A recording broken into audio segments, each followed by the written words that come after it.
el último teorema que estábamos viendo era este, ¿no? El teorema de que A eh, tiene contenido si su frontera es despreciable. Para eso, para mostrar ese teorema, dimos la definición de lo que era una partición de un rectángulo, de un intervalo cerrado, más bien, ¿ok? Y dejé como ejercicio mostrar que un conjunto A tiene contenido si y solo si, dado epsilon positivo, existen intervalos cerrados, eh, intervalos cerrados, J1 hasta JL, e intervalos cerrados que no se solapan, y 1 hasta I sub K, con estas propiedades que A está contenido en la unión de los J, y cada uno de los I está contenido en A. Y además, la diferencia entre esta suma de volúmenes es menor que epsilon. ¿Ok? Ya habíamos discutido un poco sobre ese asunto. Y después comenzamos a mostrar el teorema. Mostramos solo una dirección. Mostramos que si A tiene contenido, entonces su frontera es despreciable. Eso fue lo que mostramos en esta dirección. Ahora vamos a mostrar que si en la frontera de A es despreciable, el conjunto A tiene contenido. ¿Ok? Entonces, supongamos que A es despreciable.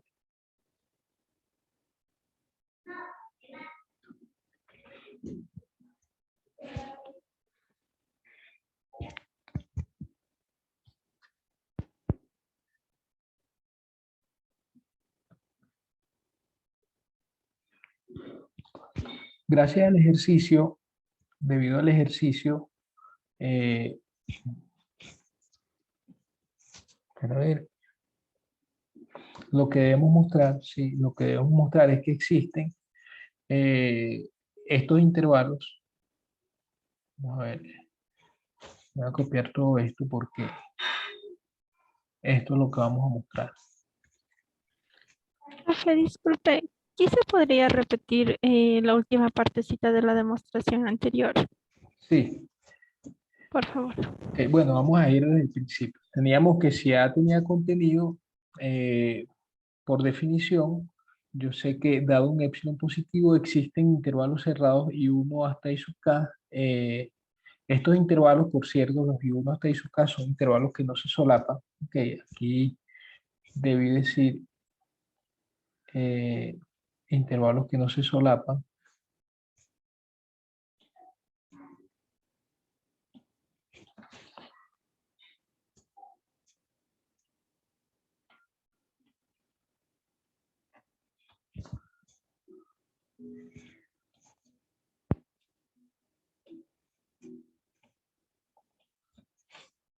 Y estos intervalos no solapados y 1 hasta I sub K, intervalos cerrados, y estos otros intervalos cerrados, J1 hasta J, bueno, en realidad aquí no era J sub K, sino J sub L, ¿ok?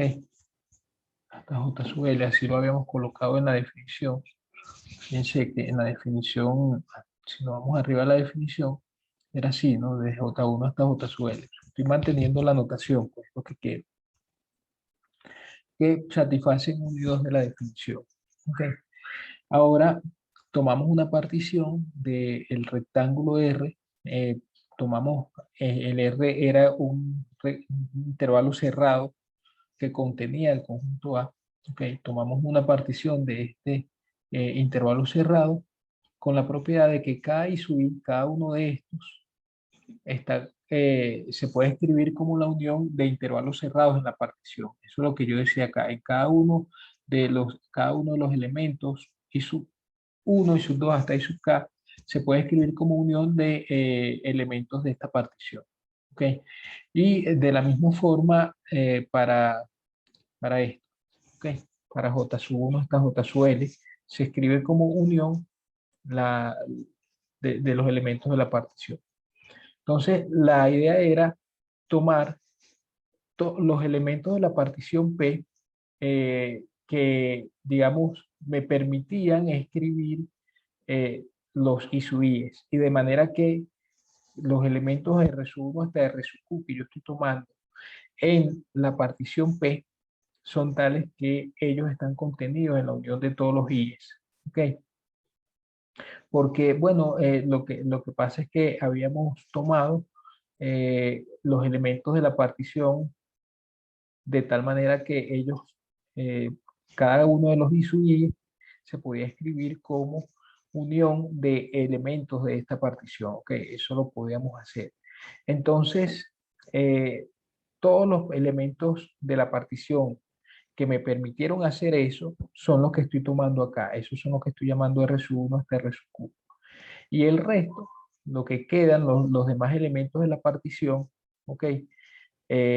Son los que considero aquí desde R sub Q más 1 hasta R sub Q más J. Lo llamo de esta manera. Son los elementos restantes de la partición. ¿Ok? Evidentemente, esos elementos restantes van a estar contenidos en esta unión porque recuerden que esto que está acá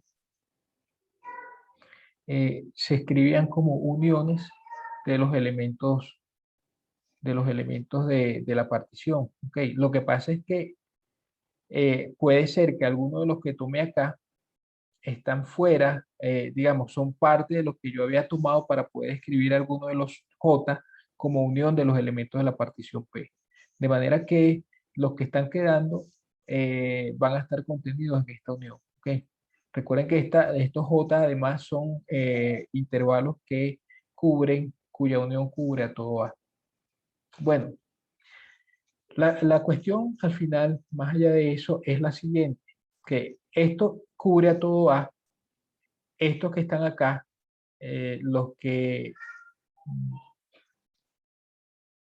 ok, estos que están acá, digamos, están dentro de esto, pero esta unión está dentro del conjunto A, ¿sí? O sea, estoy así, estoy en esta situación. La unión de los R sub I desde igual 1 hasta Q está contenido en esta unión. Y esto a su vez está contenido en A. ¿Ok? Y por otro lado, pues yo tengo que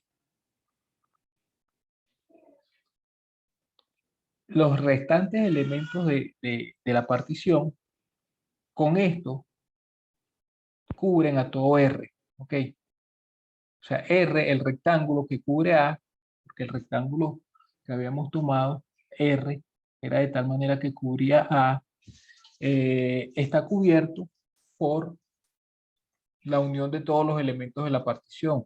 ¿Sí? Lo que pasa es que como estos que yo estoy tomando acá son tales que ellos están contenidos en A, entonces los que van a contener a su frontera, ¿sí? Son los restantes elementos de la partición. ¿Sí? Es decir, vamos a tener esta contención acá porque A está contenido en este conjunto. ¿Sí? Eh, de esos elementos, digamos, la unión desde I igual 1 hasta Q está dentro de A, de manera que los elementos de la partición que van a contener a la frontera de A son los elementos restantes, estos que están acá. Y por eso nosotros, o yo acá dije que la frontera de A está dentro de esa unión. ¿Ok? Ahora, si resulta que el volumen de los elementos, de los intervalos cerrados de Resubí que están en esta unión, ese volumen, la suma de esos volúmenes es menor que épsilon, entonces la frontera tendrá volumen menor que épsilon. Y por lo tanto, por definición, va a ser un conjunto despreciable. ¿Okay? El conjunto va a ser despreciable y ese es el objetivo que estamos buscando. O sea, a partir de acá, bueno, lo que quiero ver es que como este conjunto está dentro de este, si esto que están acá, la suma de los volúmenes de los R sub I desde Q más 1 hasta, desde I igual a Q más 1 hasta Q más J, es menor que epsilon, entonces yo voy a poder decir que el volumen de esto es menor que epsilon. Y eso es lo que vamos a ver. La suma de estos volúmenes es igual a la suma de todos los volúmenes menos la suma de los volúmenes desde I igual 1 hasta hasta Q. Ok. Hasta ahí estamos bien, ¿verdad? Claro esto. Sí, profe. Ok. Ahora, la situación es que la unión esta unión, a su vez, está contenido en la unión de los J sub i, desde i igual 1 hasta L, ¿sí? Porque estos que están acá están contenidos en esta unión. Entonces, por supuesto, la suma de estos volúmenes va a ser menor o igual que la suma de los volúmenes de los J. ¿Ok? Entonces, eso por un lado, por eso aquí tengo la desigualdad. Pero ahora resulta que esto, fíjate, eh, nosotros tenemos, déjame poner eso entre paréntesis por acá. Por un lado tenemos que la suma de estos volúmenes de igual 1 hasta Q más J de BR sub I es menor o igual que la suma de los volúmenes de los J sub I. Desde igual 1 hasta acá, de todos los J sub I. Por esta contención. ¿Ok? Pero por otro lado, yo tengo que el volumen, por otro lado tengo lo siguiente. Vamos a decirlo así.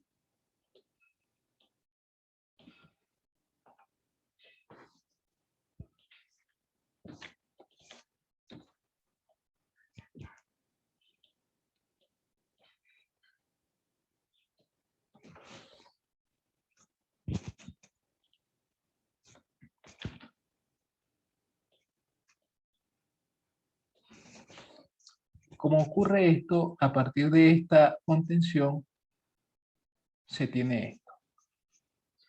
Pero a partir de esta otra contención,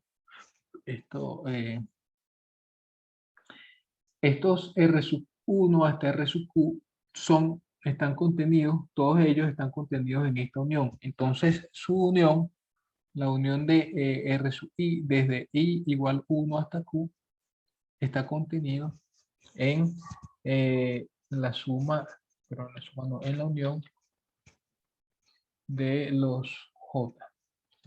¿Es así? De los J, no de los I's.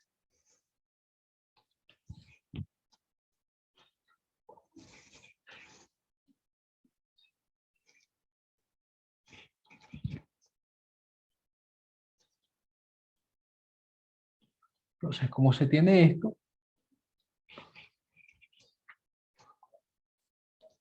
entonces se tiene también que la suma de los volúmenes de los R sub I, a ver, está bien esto sí.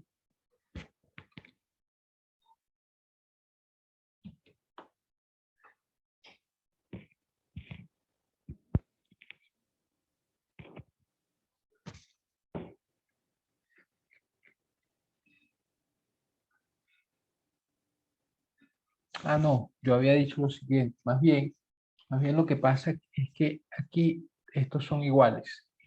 Son iguales porque, eso fue lo que yo comenté ayer, que son iguales porque cada uno de estos i, cada uno de los elementos de estos intervalos cerrados que no se solapan, i sub 1 hasta i sub k, se escribe, eso es lo que digo acá, cada uno de ellos se escribe como la unión de intervalos cerrados que están en la partición. Es decir, cada uno de ellos va a ser unión de estos. ¿Ok? Entonces, en realidad, todos los elementos de la partición que estamos tomando hacen son tales que cada uno de estos es unión de algunos de estos que estoy tomando. Pero al final, cuando uno todos esos, resulta en la unión de estos i's. ¿Ok? Entonces, como estos son iguales, pues la suma de los volúmenes son iguales.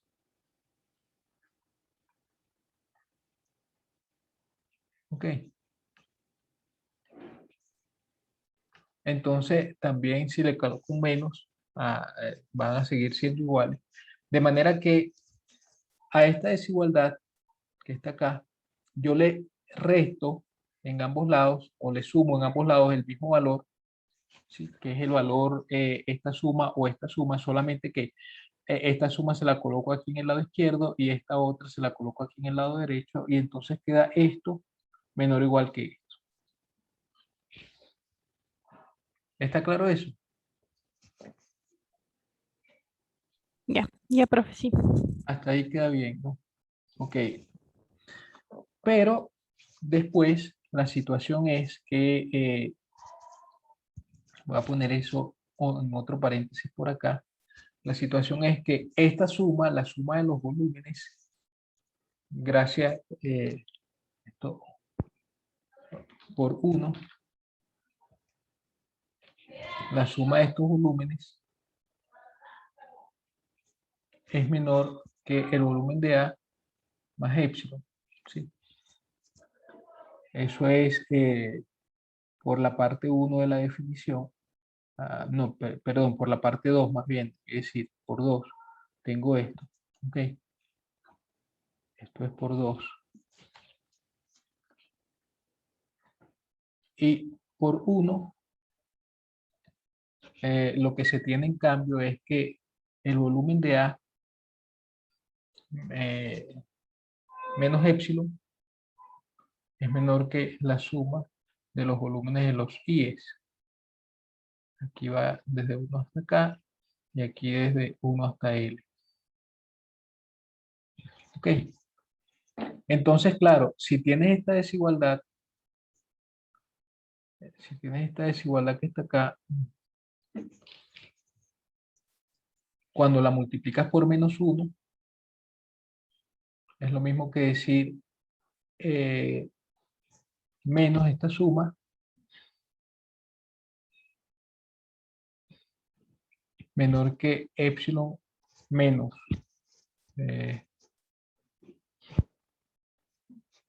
a ver si B de A. Entonces aquí realmente es más, un más, no con un menos. Ahí cometí un error. Voy a poner esto un poco más por acá.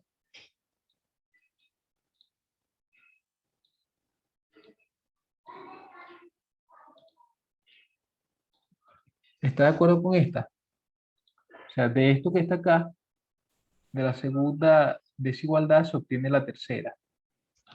Eso gracias a Profe, la... Sí, ¿verdad? sí, el problema que yo tenía con el signo, porque no, Aquí es claro, más. estaba. Claro, Ujú. claro. Entonces había un error ahí, era más. Entonces, claro, todo este menos, esta suma es menor o igual que esto que está acá. ¿Ok?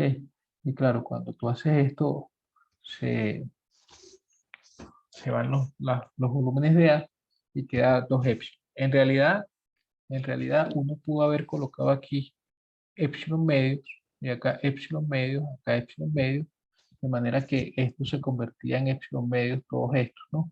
Y aquí epsilon nada más. O sea, podíamos hacerlo así y llegábamos a que el volumen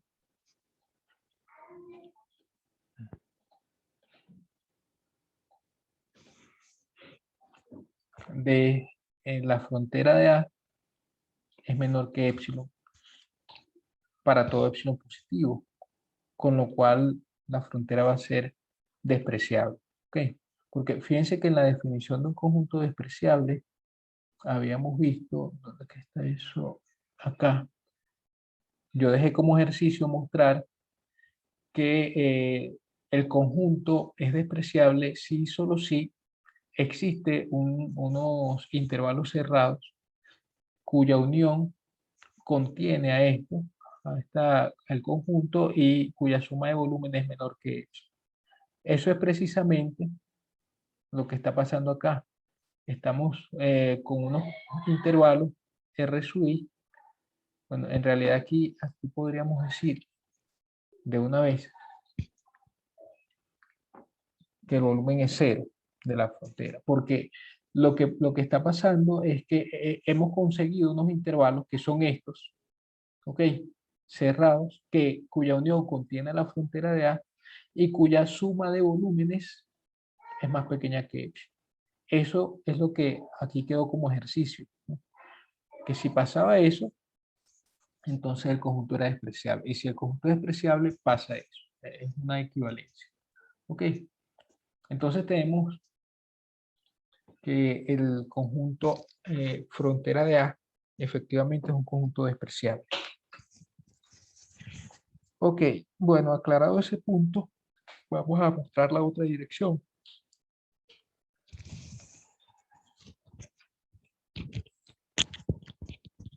Suponemos que A es despreciable. No, pero la frontera de A. Lo que estamos mostrando o lo que queremos mostrar es que si la frontera de A es despreciable, el conjunto tiene contenido. ¿Ok? En vista del último ejercicio,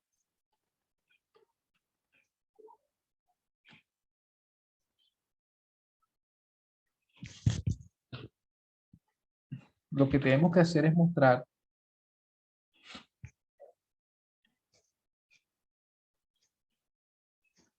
es que existe, según este último ejercicio, lo que tenemos que mostrar es esto.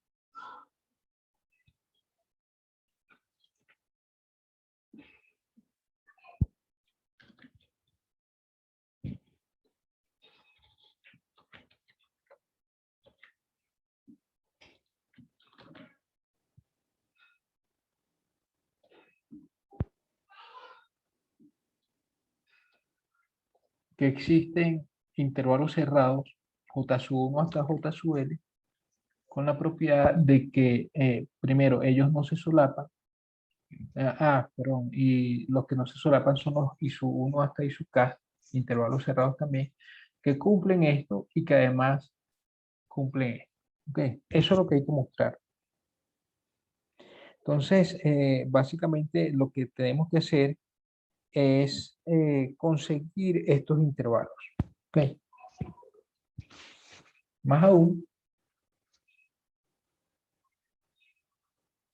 en este caso, yo no sé si lo dije en ese ejercicio, no lo dije, pero en este caso,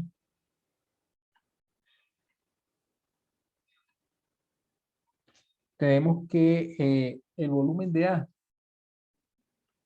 va a ser igual a la cota superior más grande, ¿sí?, de la suma de estos volúmenes.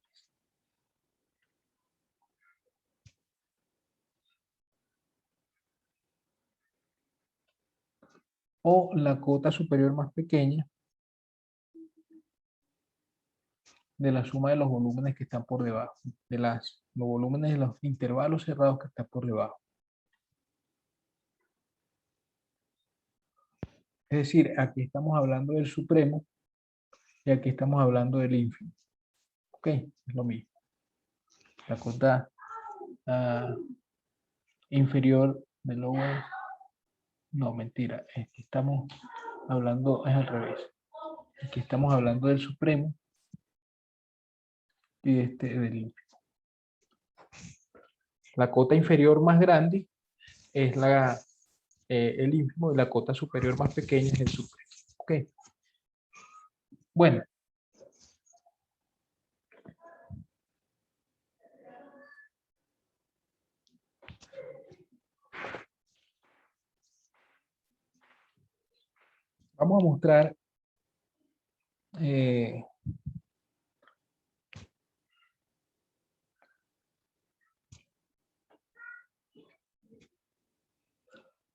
Vamos a mostrar que esto es así.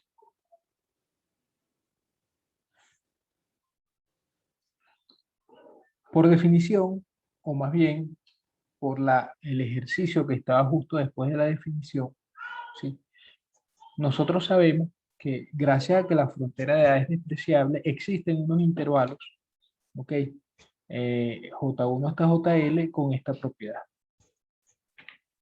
Esos intervalos son intervalos cerrados y no necesariamente tienen que ser no solapados. Entonces, como A es despreciable, la frontera de A, perdón, es despreciable,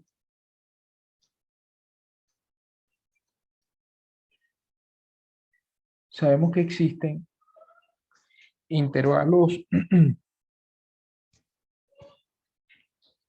cerrados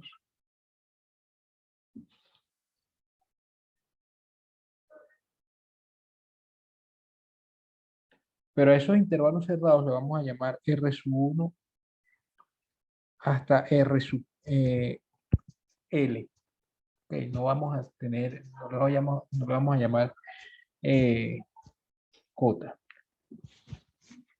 Existen esos intervalos cerrados tales que se cumple esta propiedad, estas dos propiedades. Okay. Pero aquí son R's. ¿Estamos de acuerdo hasta ahí?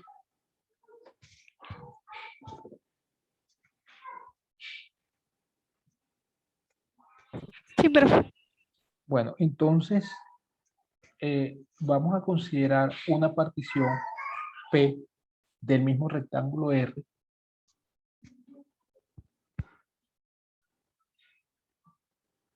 Perdón, aquí no es así, sino la frontera de A, lo que está contenido en esta unión es la frontera, porque la frontera es la que es despreciable. Okay, sea P una partición de R, del rectángulo que habíamos dado arriba, okay, tal que cada R sub I que estamos considerando aquí es la unión de elementos de P.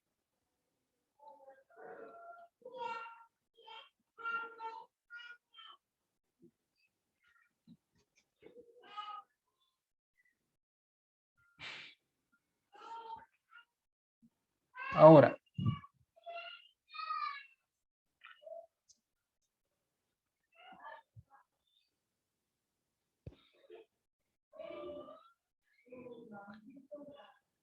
si consideramos I sub 1 hasta I sub K, déjeme cambiarle el nombre al subíndice último de esta para poder usar aquí el L. Si I sub 1 hasta I sub K son intervalos de P, vamos a ponerlo así, son elementos de P. Todos los elementos de P son intervalos cerrados. ¿Ok?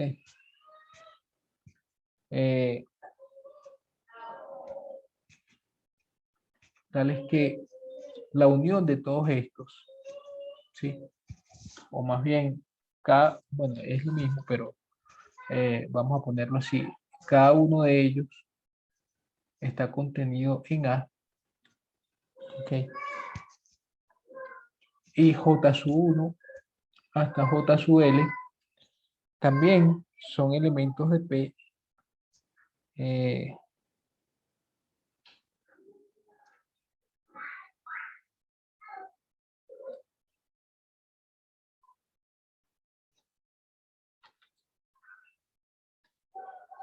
tal que todos ellos están contenidos, J sub 1 hasta J sub L, están contenidos en A, pero no solo en A, sino en A unido con esta unión, con la unión de los R sub I.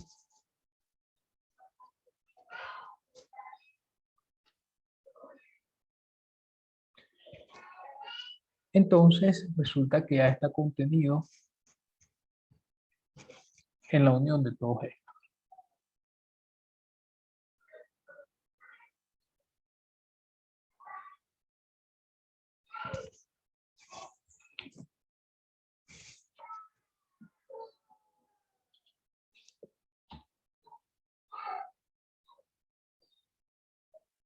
Y además, le vamos a aclarar ese punto, ¿no? Y además,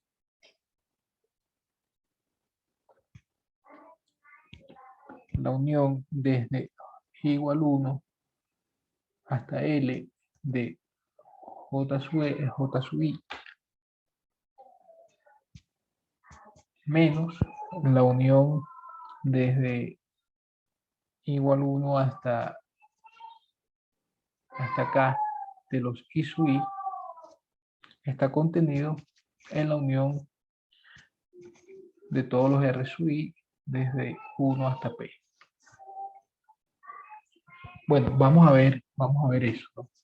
Fíjense, la situación es que estamos considerando a los, primero, elementos de la partición P es de tal manera que cada uno de los R sub I que están aquí arriba es unión de elementos de esa partición. ¿Ok? Es decir, digamos que la partición, vamos a ponerlo por aquí abajo, esto lo voy a borrar, pero es solamente para aclarar lo que está pasando. La partición es de la forma R sub 1' hasta R sub M'. ¿Ok? Entonces, cada uno de los R sub I es unión de R sub, de algunos R sub J'. ¿Ok? Eso es lo que está pasando. Cada uno de estos es unión de esto, J igual 1 hasta, digamos, P sub I. ¿Ok? Después, los IES que vamos a tomar son elementos de la partición que acabamos de dar, ¿ok? Pero tal que todos esos elementos están contenidos en A. Y por supuesto, su unión también está contenida en A. ¿De acuerdo? Los J sub I, J sub 1 hasta J sub L también son elementos de P con la propiedad de que estos están contenidos en esta unión. Todos ellos están contenidos en la unión. ¿Ok? Entonces, bueno, ¿qué es lo que pasa? Lo que está pasando es que ok,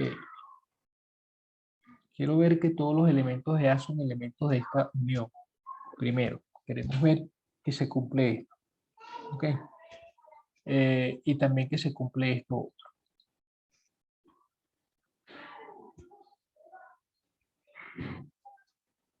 Bueno, que se cumple esto segundo no es tan difícil de ver porque lo que está pasando es que esta unión está contenida en A porque cada uno de los elementos de esa unión está contenida en A. ¿Ok?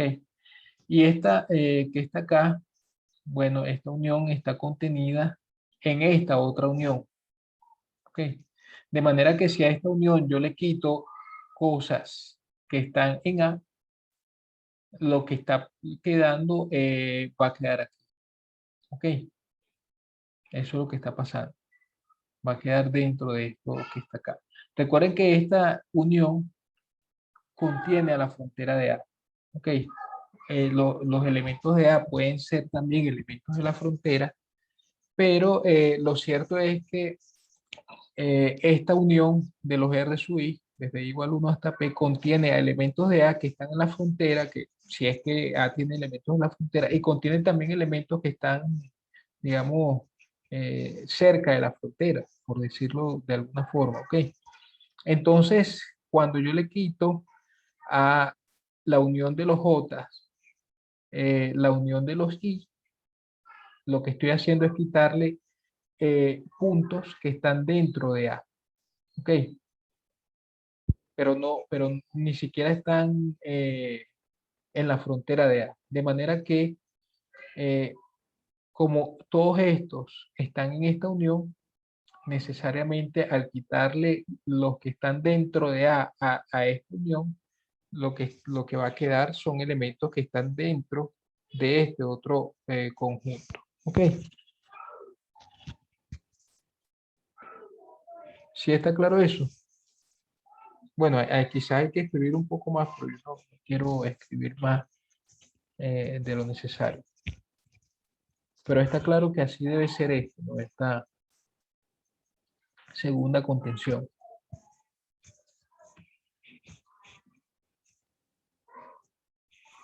O sea, profe, entonces en eso que nosotros estamos definiendo sería solo los puntos que están en la frontera, ¿no es cierto? No, los que están acá en esta unión son puntos de la frontera de A, porque toda esa frontera está contenida en esa unión, pero además pueden haber otros puntos de A, ¿ok? Pueden haber otros Mm, puntos de A. Lo no es importante, necesario que solo sea la frontera. no, vamos a ver, a tratar de hacer un pequeño dibujo, a ver si si se aclara un poco la situación con algo geométrico, ¿no? Entonces, los R, yo tengo el rectángulo R.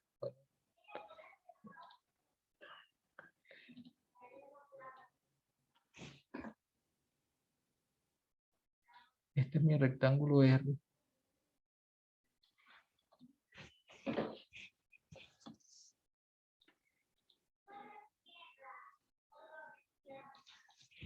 Y entonces yo lo que estoy haciendo es tomar rectangulitos acá, ¿sí?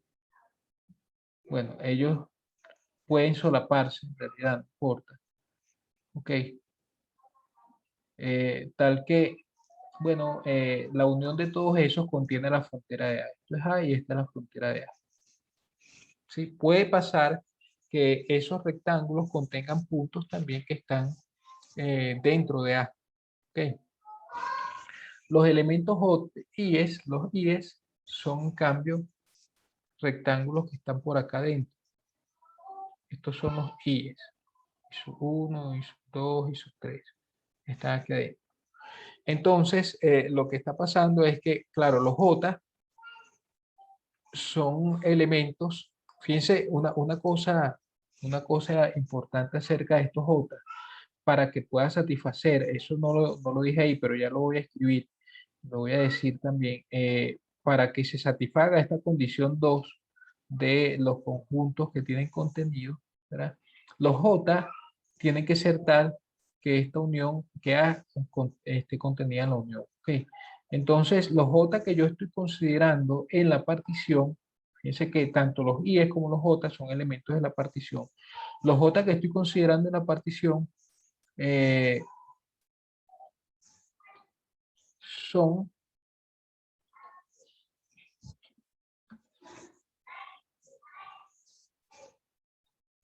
en realidad esta no sería una consecuencia como tal, sino algo que yo le tengo que pedir a los J. ¿Sí? Así es como debería ser. Porque, ¿qué es lo que pasa? Que lo que yo estoy haciendo es tomar estos J dentro de la partición P. Como esta partición, este es el rectángulo R, ¿verdad? Y esta partición, digamos, está picando el intervalo en rectángulo, a todo el rectángulo R o el intervalo R, como quiera, en intervalos que no se solapan. Entonces, lo que yo estoy tomando, estos son los R sub I prima. Ok, R sub I prima son estos. Entonces, lo que yo estoy tomando, voy a poner esta frontera para acá.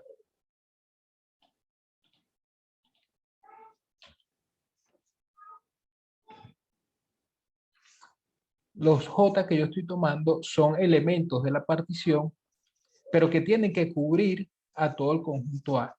Eso lo puedo hacer porque, bueno, simplemente, por ejemplo, podría agarrar todos los elementos de la partición. Ok, todos los que están allí. Entonces, esto que está acá no es algo que realmente yo tenga que mostrar, sino que es algo que tengo que pedirle a los J. Y estos J pueden hacer eso, hacen este trabajo, ¿ok? Porque lo que me interesa es que imagínense que por acá tengo, no sé, tengo esto así, aquí está otro rectangulito, eh, aquí están estos rectángulos. Lo que me interesa acerca de los J es que cubran al conjunto A. ¿Okay? Y esos J, como están, los estoy tomando dentro de la partición, siempre puedo tomar los J de tal manera que cubran A, porque la partición es una partición del rectángulo R. Es decir, es un montón de rectángulos allí que no se solapan, rectángulos o intervalos cerrados que no se solapan, cuya unión es todo R. ¿Okay? La unión de todos los R sub I prima es todo R, el intervalo R o el rectángulo R. ¿Eso qué significa? Que, bueno, en verdad yo lo que tengo que hacer es tomar los suficientes elementos R sub I, como los J, los voy a tomar tantos R sub I prima como sean necesarios para cubrir todo A. Y eso siempre lo puedo hacer. Y además, pido que esos estén contenidos acá. ¿Ok? Entonces, está claro que esta diferencia de conjuntos tiene que estar contenida aquí. ¿Ok? Porque a esta unión que contiene A, yo le estoy quitando elementos que están dentro de A. ¿Ok? Y como esta unión está dentro de esta otra unión, resulta que si le quité elementos de acá, van a quedar en este pedazo. Quizás tiene elementos de A también, porque es que esta unión puede tener elementos de A. ¿Ok? Lo importante es que se cumple, los intervalos que J que estoy tomando son tales que la unión de ellos cubre a todo A y la diferencia entre estos dos está contenida en los R sub I que tomé arriba. ¿Ok? Ya, profe.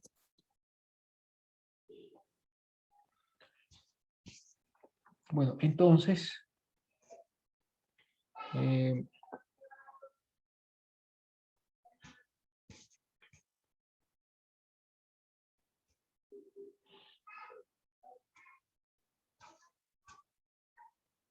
como estos intervalos, cada uno de ellos está contenido en A y este a su vez está contenido en la unión de los J, resulta que cada uno de estos intervalos está contenido en esta unión. ¿Ok?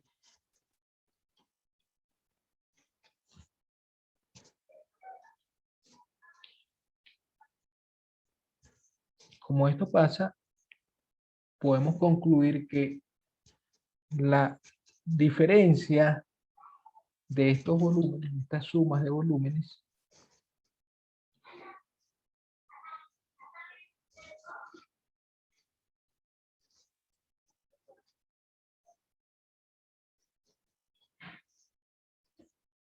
va a ser menor o igual que la suma de los volúmenes de los R.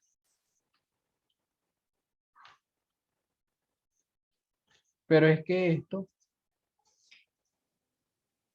por el hecho de que aquí este no era L sino P, porque habíamos dicho que cambiamos ese contador, eh, esto es menor que epsilon y entonces esto es menor que epsilon. Eso muestra que A tiene contenido, porque era lo que estábamos buscando, esto que está acá, ¿no? Estábamos buscando mostrar que existían intervalos cerrados J1 hasta JL e intervalos cerrados que no se solapan y 1 hasta I sub K que cumplen esta propiedad. Se tiene esto, también se tiene esto y se tiene esta desigualdad. Entonces, A tiene contenido. ¿Ok?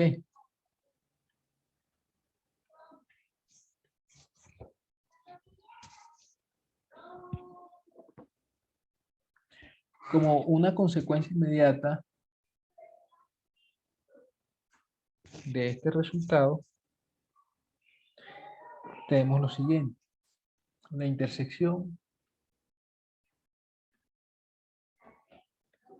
la unión o diferencia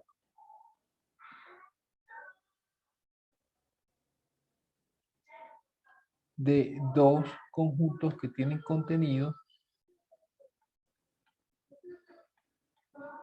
también tiene contenido. Es un conjunto con contenido.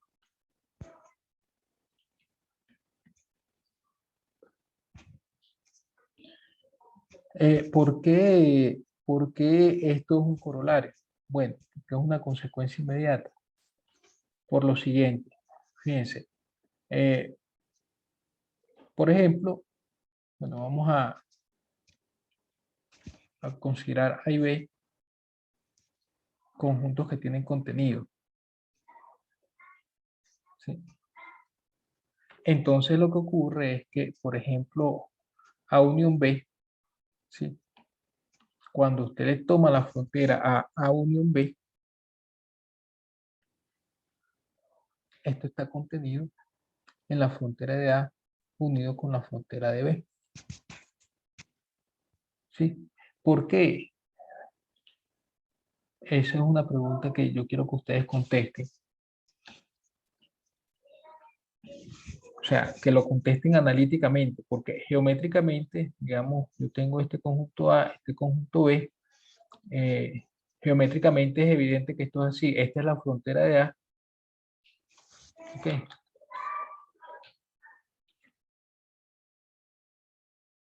Y esta es la frontera de B. Está claro que la unión de las dos fronteras incluye este pedacito que está acá y este otro. ¿Sí? Pero la frontera de la unión en realidad es solamente esta parte, la parte que está por aquí por afuera. ¿Sí? Entonces es claro que la frontera de la unión está contenida en la unión de las fronteras. Geométricamente está claro. O sea, analíticamente hay que verlo. ¿Ok? Pero geométricamente se ve con claridad. ¿Eso qué quiere decir? Bueno, porque esto implica que la unión tiene contenido. Bueno, porque según el teorema anterior, un conjunto tenía contenido si y solo si su frontera era despreciable. ¿Ok? Entonces, como A tiene contenido y B tiene contenido, esta frontera es despreciable, la frontera de A y la frontera de B también lo es. De manera que la unión de estas dos fronteras va a ser despreciable. ¿Ok? ¿Por qué la unión va a ser despreciable?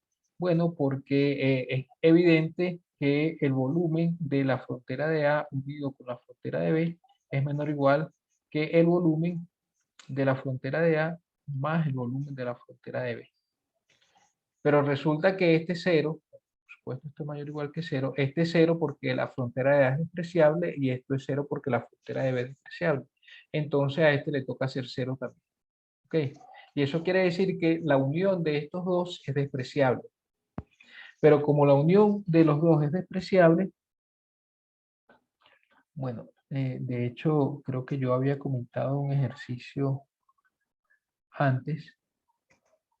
Ah, sí, este ejercicio, la unión de una colección finita de conjuntos despreciables despreciables. Eso es lo que estamos usando acá, o bien esta desigualdad, ¿sí? Es lo mismo. Entonces, estamos usando es que el hecho de que las fronteras, como son despreciables las dos, su unión también es despreciable. Pero si la unión es despreciable, eso lo que quiere decir es que el volumen de esta frontera va a ser menor o igual que el volumen de esto, pero el volumen de esa frontera es cero, de esa unión de fronteras es cero. Por lo que la frontera de A unión B va a ser despreciable. Y como la frontera de A unión B es despreciable, A unión B tiene contenido. ¿Ok? Algo similar ocurre con la intersección, con la diferencia, eh, y se tiene esencialmente,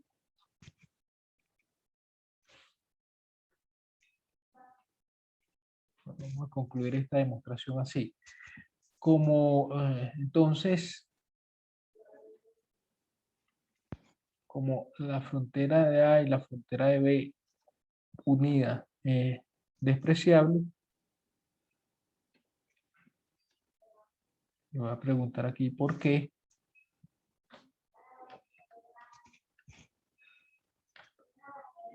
Tenemos que el volumen de la frontera de A unión B es menor o igual que el volumen de esta unión de fronteras,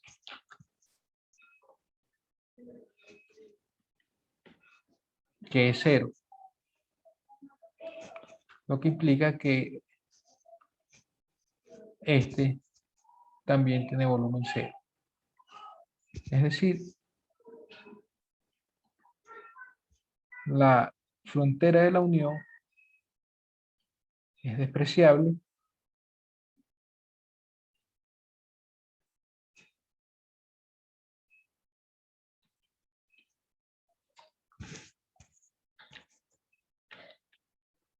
implicando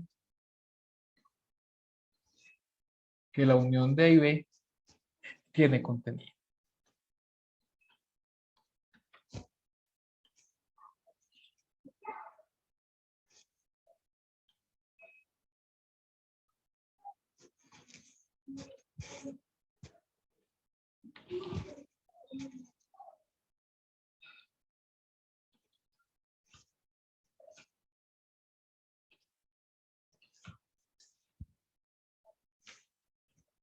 y usted muestra la otra parte del corolario. Sí. Para la otra parte del corolario, lo que ocurre es que la intersección tiene frontera, la frontera de A intersectado con B también está contenido exactamente en este mismo conjunto. Y la frontera de la diferencia de A y B también está contenido en este conjunto. Geométricamente se puede ver eso, pero analíticamente también. ¿Ok?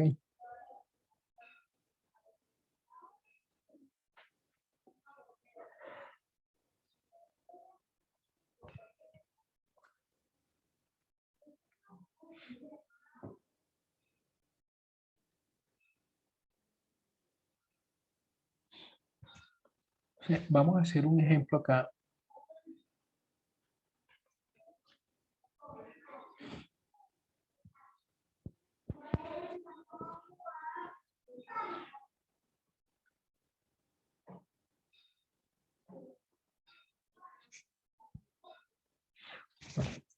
Después hacemos este ejemplo. Vamos a dar un par de definiciones y con eso definimos lo que es la integral n-dimensional. Ok,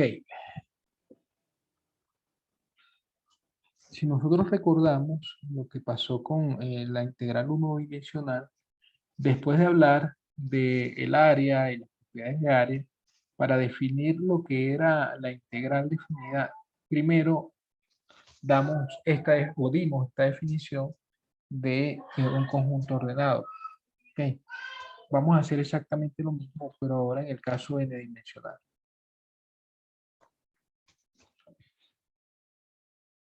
Sea f de Rn en R una función no negativa.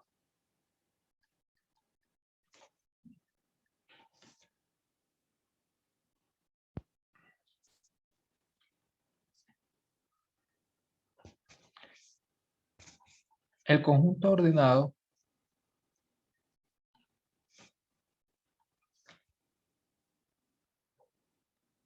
más bien definimos el conjunto ordenado de F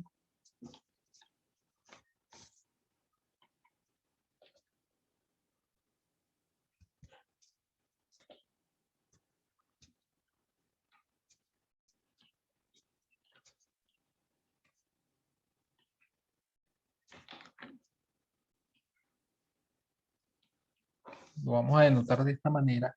En el caso de la integral unidimensional, lo denotamos así, O sub AB de F, porque queríamos definir la integral entre A y B. ¿Okay?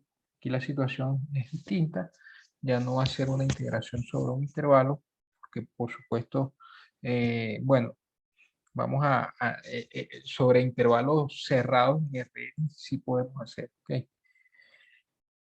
Pero usamos esta notación.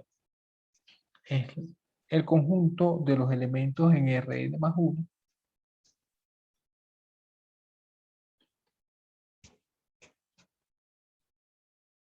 es el análogo a la definición que vimos acá. Fíjense que aquí era el conjunto de los elementos en R2 cuando estábamos en dimensión 1 y aquí si estamos en dimensión n más 1 consideramos los elementos en Rn más 1 con la propiedad de que xn más 1 está entre 0 y la función.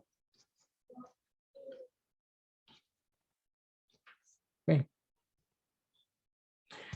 En un sentido, la situación es esta.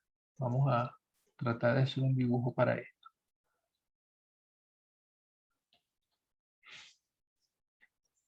Digamos que esta es la dirección, el eje real, y esto es Rn. Okay. Entonces, la función al ser no negativa, pues digamos que la parte, lo que está para acá abajo es la parte negativa de R, ¿no? Entonces, al ser no negativa, la función está siempre por encima de esto, algo así. ¿Sí?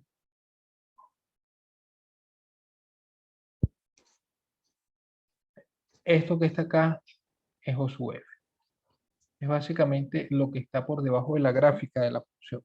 ¿Sí? Esto sería, los puntos que están por acá son de la forma x1 hasta xn más 1.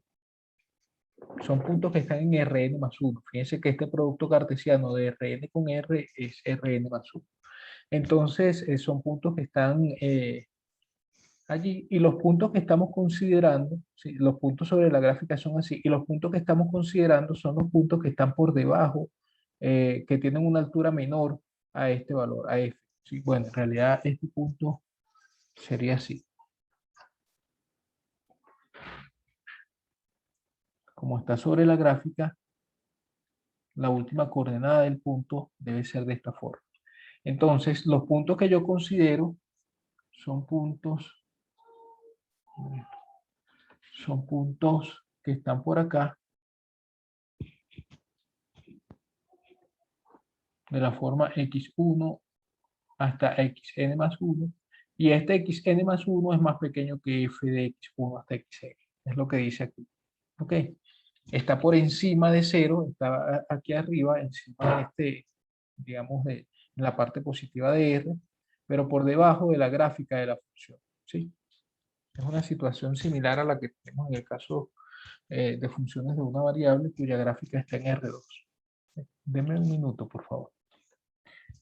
Entonces, está claro este asunto del conjunto ordenado.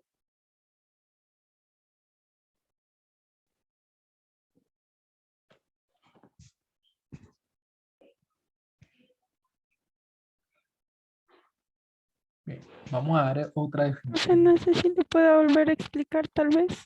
Sí, la idea es la misma que uno tiene en el caso de funciones de una variable. En el caso de funciones de una variable, nosotros vimos que un conjunto ordenado era simplemente la región que estaba, el conjunto ordenado de f, digamos, es la región que estaba por encima del eje x, entre a y b, y por debajo de la gráfica de f. ¿Ok? Entonces, lo que uno hace es considerar el mismo conjunto o un conjunto muy parecido, pero en Rn. ¿Ok? Porque en el caso de una variable, la función tiene gráfica en R2. Entonces, el conjunto ordenado es la región esa que está por debajo de la gráfica y por encima del eje X. ¿Ok? En el caso de n variables, bueno, en este caso, en el caso de una variable también estaba entre A y B. En el caso de n variables, lo que estamos haciendo es considerar los puntos que están por debajo de la gráfica, ¿sí? Y por encima, no del eje X como tal, sino en la parte positiva de este eje real. ¿Ok? Este es el conjunto ordenado, lo que está por debajo de la gráfica de f, básicamente, y por encima de 0. ¿Ok? Todos los puntos que satisfacen esta desigualdad. Eso es lo que dice esta desigualdad acá, que son todos los puntos en Rn más 1 que satisfacen, que están por encima de 0 y por debajo de la gráfica de la función. ¿Ok? Ya, ok, profe. Esencialmente eso es lo que hay que, eh, eh, digamos, pensar, imaginar que la situación es más o menos la misma que en el caso en el que la gráfica está en R2. ¿Ok?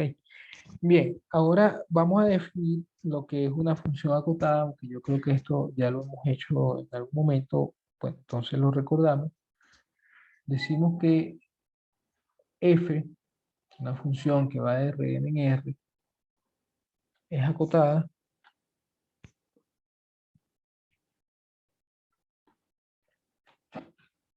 si existe un, ¿cómo se llama acá? Vamos a poner m positivo, tal que f de x es menor o igual, en módulo es menor o igual que m para todo x en Rn. Estamos asumiendo acá que la función va a ser acotada en todo Rn, okay, que no se dispara para ningún lado.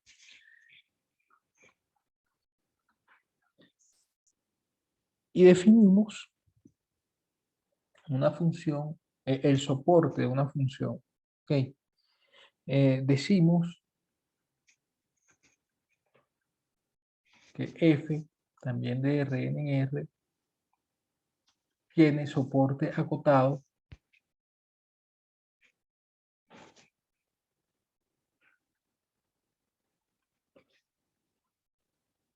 Si existe un intervalo cerrado,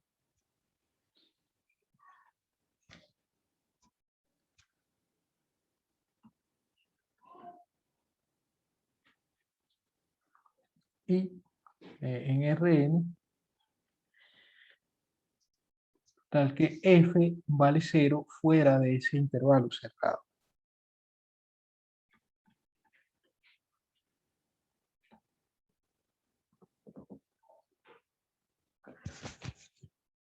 En general, cuando uno tiene una función en Rn, en R, o realmente donde sea, en donde uno puede definir algunos conceptos topológicos como los conjuntos cerrados, eh, bueno, la, conjuntos compactos y estas cosas, uno dice que una función, el soporte de una función, que es básicamente la clausura del conjunto de los puntos.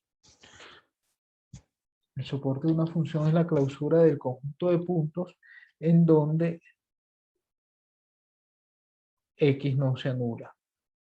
Es la clausura de ese conjunto. ¿Sí? Entonces, lo que estamos diciendo es que un conjunto tiene soporte acotado si este conjunto es acotado.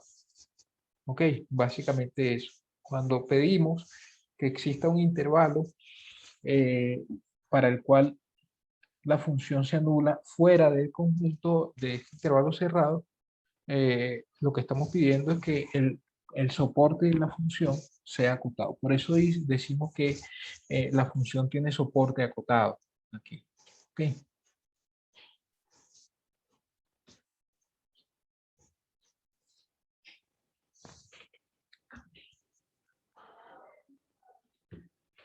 Bueno, nosotros vamos a definir la integral en Rn, ¿ok?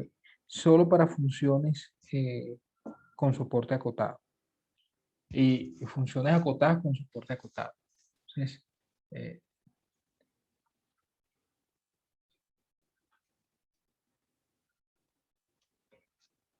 porque este tipo de funciones son, digamos, las que me van a permitir dar la introducción a lo que es el concepto de integral. ¿Ok?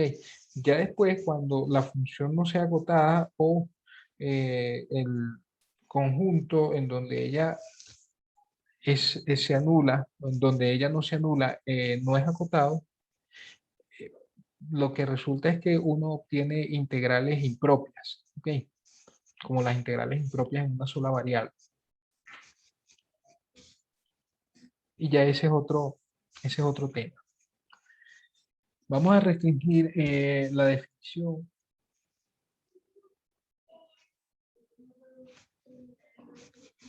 de la integral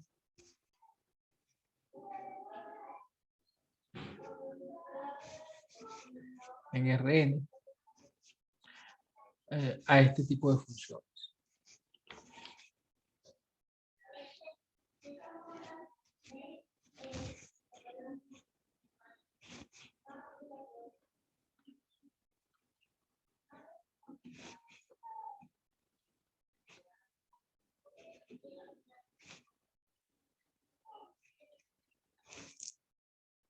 ¿Ok?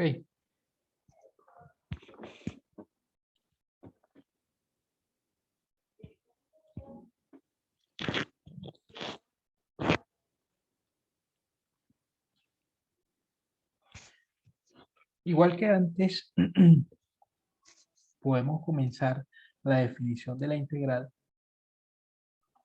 de esta manera. Una función no negativa, de hecho me voy a copiar esto.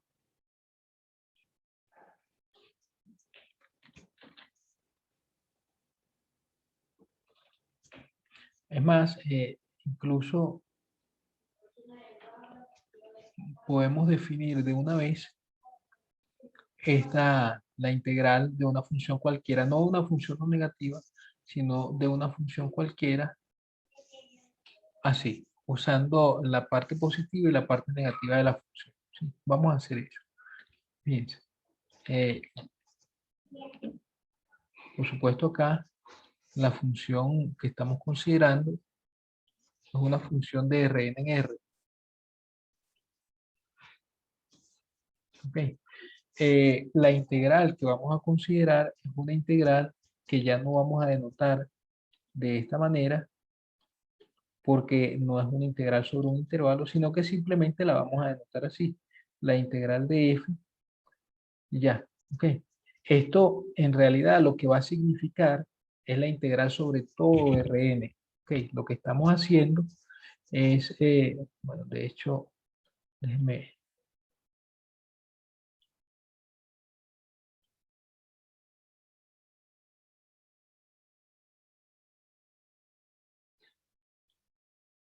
Déjenme borrar algunas cosas acá que voy a, que ya no es A,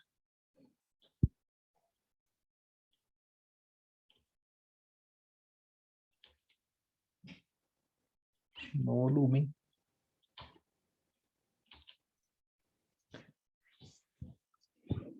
Esto es la integral sobre Rn y lo vamos a denotar simplemente como la integral de f. Si no decimos nada acá, si no estamos diciendo sobre quién, sobre qué conjunto se está integrando f, estaremos asumiendo de una vez que es la integral sobre todo el conjunto Rn, ¿ok? Sobre todo Rn. Entonces va a ser el volumen de la parte de f, de OF. Bueno, aquí en la notación no era esta, sino O sub F más, ¿ok?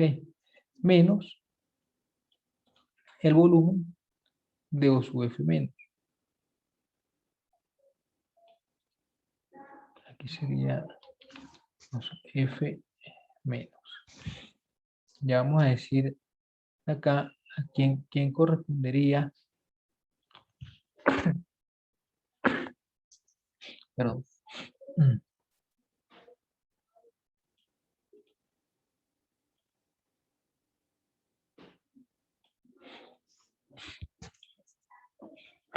¿Cómo se define F más y F menos en este caso? Fíjense, lo que estamos diciendo es que básicamente la idea es la siguiente. Yo tengo, déjeme,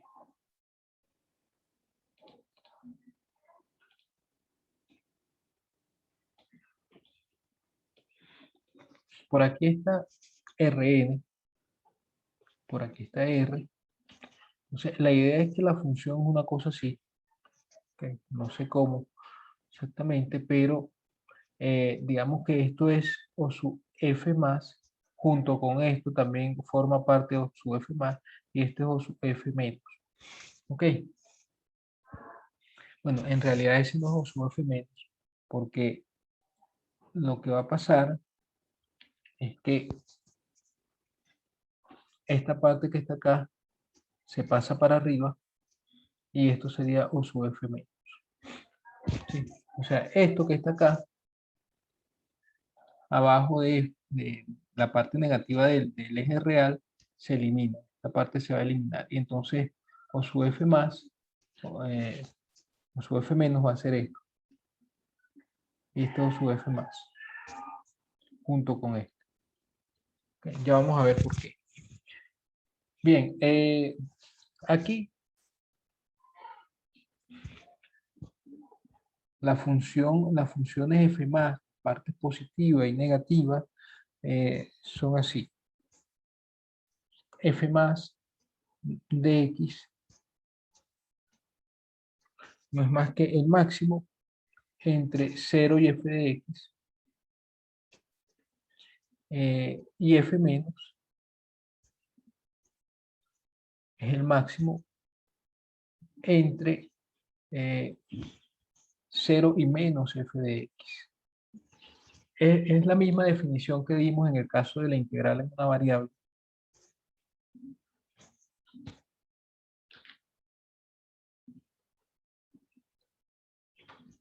¿Ok? Y lo que está pasando es que cuando f es positiva, resulta que el máximo entre estos dos es esto, ¿sí? Y cuando f es negativa, el máximo de entre estos dos es menos f de x. ¿Okay? Si f es negativa, acá f más sería 0 porque el máximo entre estos dos es 0. Y si f es positiva, el máximo entre estos dos es 0 y entonces f no sería 0. O sea, la cuestión es que esto que está acá, déjenme ponerlo en rojo, esto que está acá correspondería a f menos. Sí, eso sería f menos. Y o su f menos correspondería a esto que está aquí arriba. Y en cambio, bueno, déjenme poner esta en otro color. Y en cambio, vamos a poner esto, ahora sí, en negro. Esto que está acá correspondería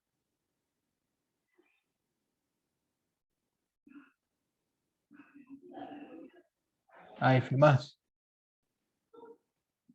Okay. Esto sería f más.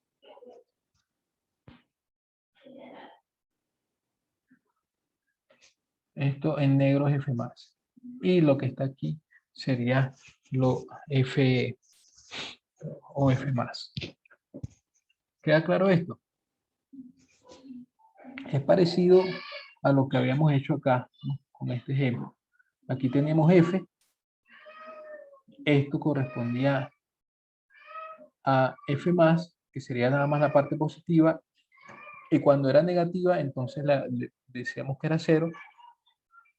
Y aquí la parte positiva. Y f menos es cuando es positiva, colocamos el 0 acá y 0 acá porque es positiva en este pedazo y en este otro pedazo.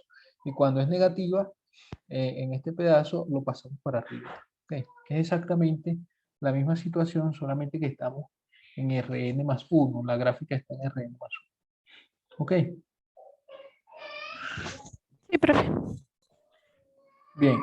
Entonces, bueno, note que la función f, al igual que en aquel caso, se escribe como f más menos f menos. ¿Ok?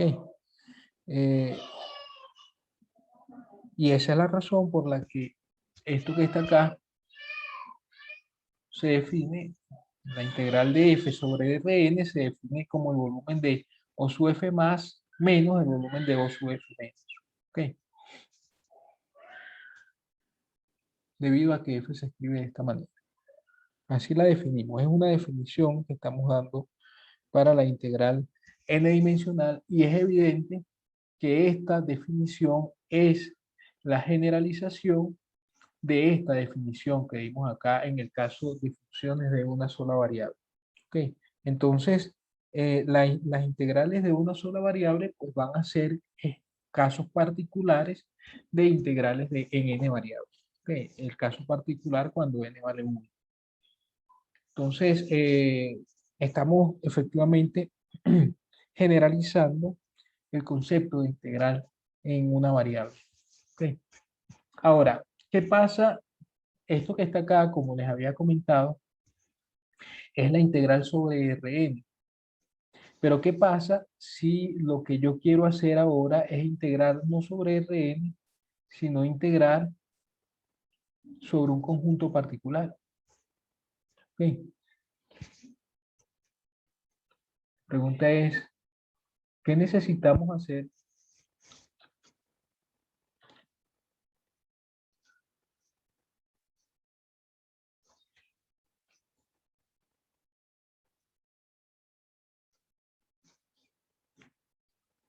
para definir la integral de f, pero sobre un conjunto A, donde A no es Rn, sino que es un conjunto, un subconjunto de Rn? Porque en el caso en el que queremos integrar sobre todo Rn, pues ya está, la definición es esta. Pero si no quisiéramos integrar sobre todo Rn, ¿qué pasa? Como por ejemplo, en el caso de una variable, nosotros integramos sobre un intervalo, ¿sí? Sobre un intervalo nada más. No sobre todo R, sino solo sobre un intervalo. Ahora, ustedes se preguntarán, creo que una pregunta natural es la siguiente. Aquí nosotros restringimos el conjunto en donde la función estaba siendo integrada. Lo restringimos al conjunto AB. ¿Okay? En cambio, acá no, es sobre todo Rn. La pregunta es, ¿no es eso lo mismo que si hubiésemos hecho la integral acá en todo R? Es decir, desde menos infinito hasta infinito. ¿Y no sería eso entonces una integral impropia? Bueno, sí. Lo que ocurre es que la función que estamos considerando es una función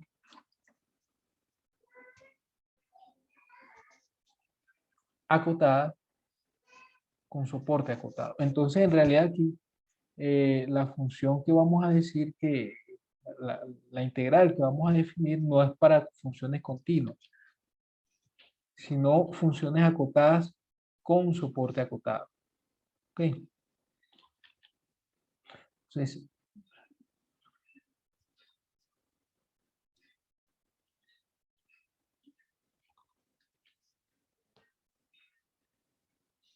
vamos a poner esto así.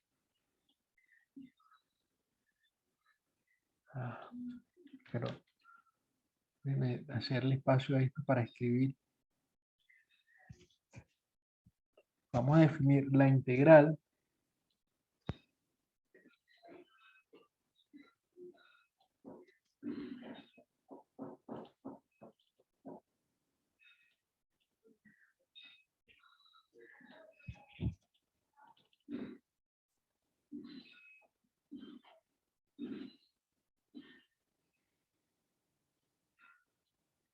de la función acotada, ¿sí? Con soporte acotado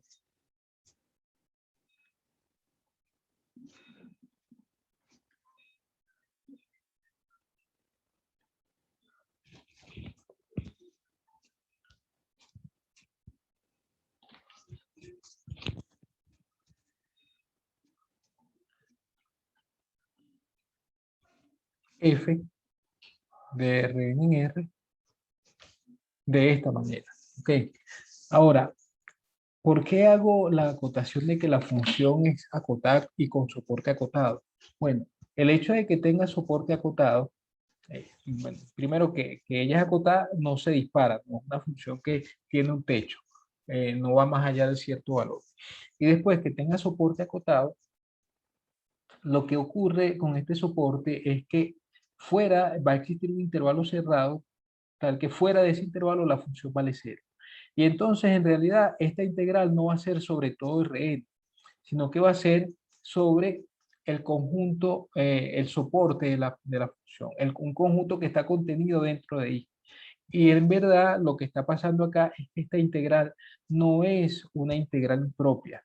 ¿Ok? No es una integral sobre todo Rn realmente. A pesar de que está así definida, en verdad no es una integral sobre todo Rn porque es la función tiene soporte acotado.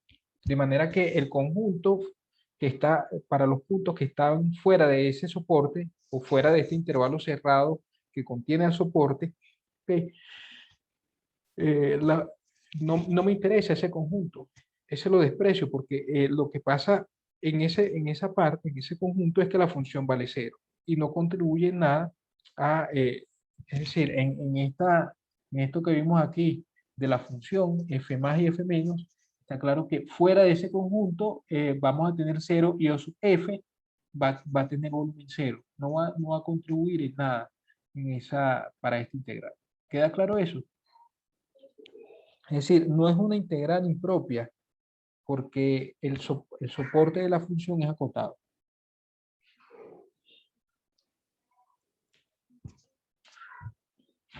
Y en realidad la integral, que aquí escribimos así como integral sobre Rn, es una integral sobre un conjunto, un subconjunto de Rn, el conjunto en donde la función no se anula, porque en donde ella se anula, ella no va a contribuir en nada a la integral. ¿Ok? Bueno, entonces, para definir ahora la integral sobre conjuntos, sobre subconjuntos de Rn, definimos la función característica de un conjunto, ¿sí?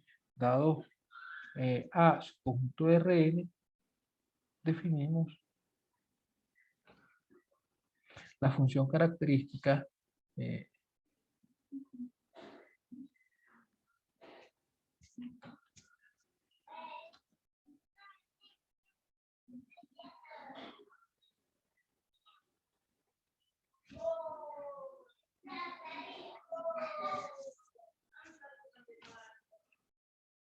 A.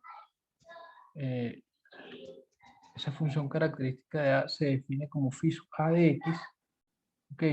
Y es 1 si X está en A y 0 si no.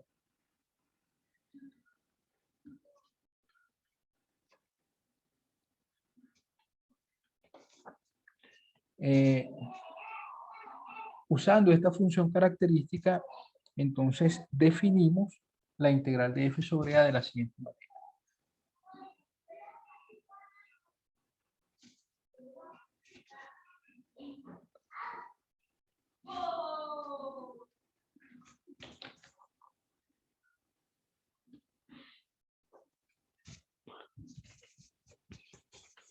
Es decir, la integral de f sobre a va a ser no más que la integral sobre todo Rn de la función producto f por phi sub a.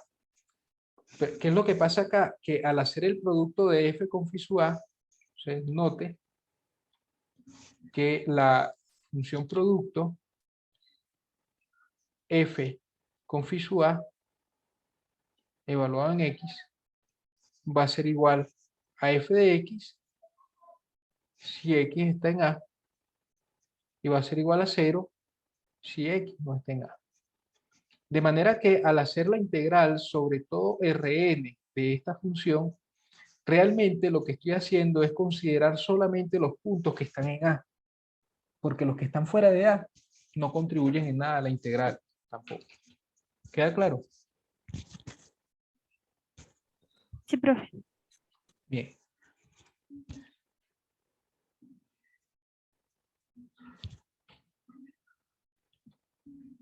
Vamos a decir, por supuesto,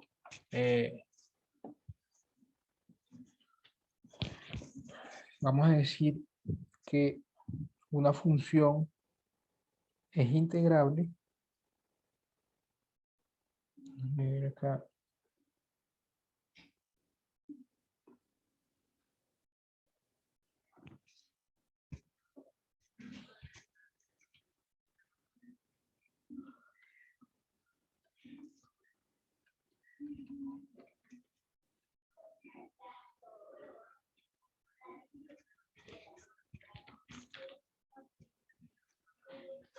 Una función es integrable o más específicamente Riemann integrable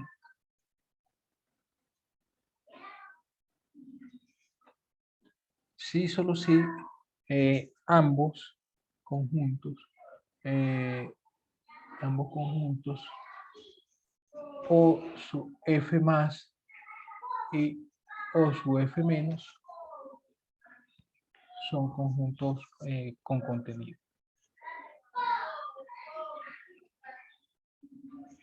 Sí, de hecho, esa definición debí darla acá. Okay. Debí decir eso acá en donde, y además la integral la definimos como esta diferencia de volumen. Debe poner eso arriba entonces.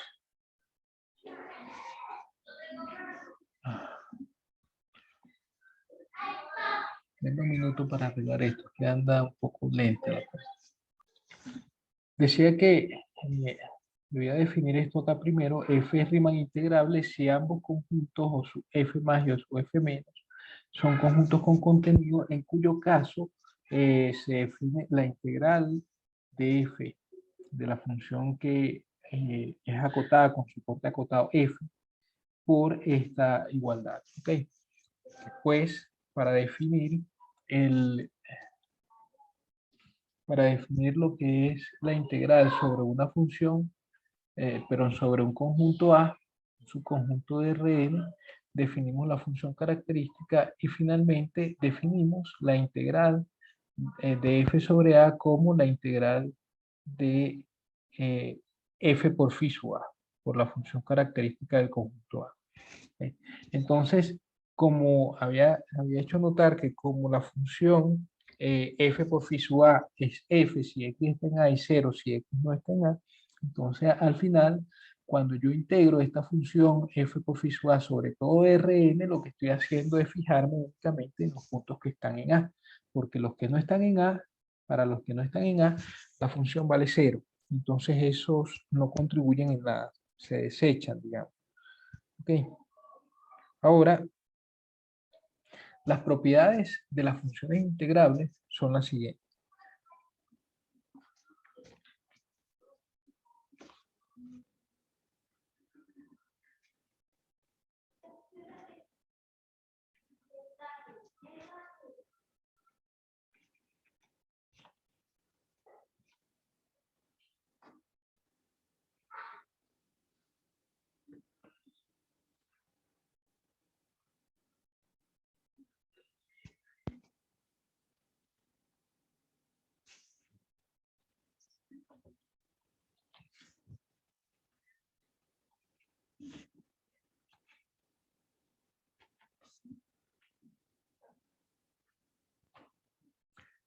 La propiedad 1, vamos a llamarle igual que hicimos en el caso de funciones de una variable, propiedad 1, propiedad 2, etc. La propiedad 1 es el conjunto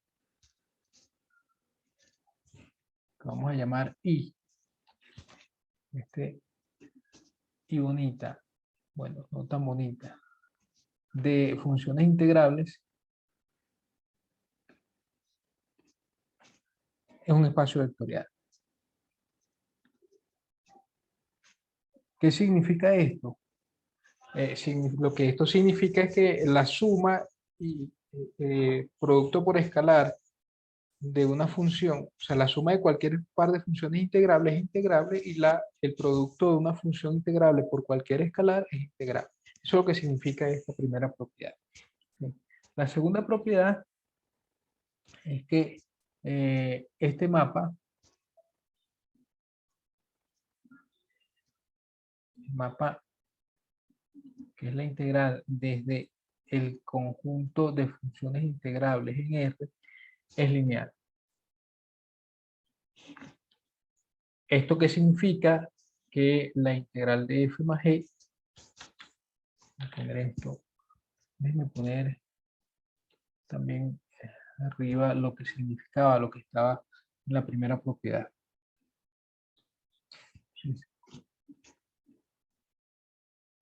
Es decir, en este caso, en la primera propiedad, si f y g están en I y c es un número real, entonces c por f está en I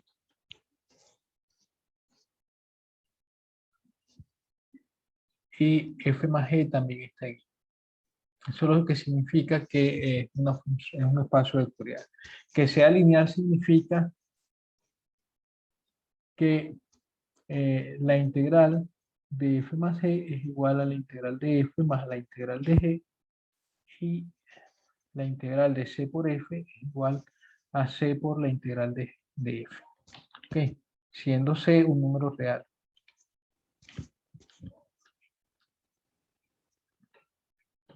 Eso es lo que significa la propiedad 2. La propiedad 3 lo que establece es que si f es mayor o igual que 0, en todos lados, recuerden que las funciones que estamos considerando acá son funciones que son acotadas y con soporte acotado. Ok, no estoy considerando cualquier tipo de función. Si f es mayor, es no negativa siempre, entonces su integral también.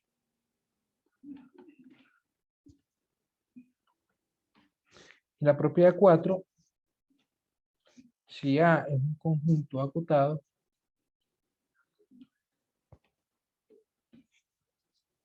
entonces la integral de phi sub A es el volumen de A. Esas son las 4 propiedades que tenemos. Entonces, para la demostración de esto,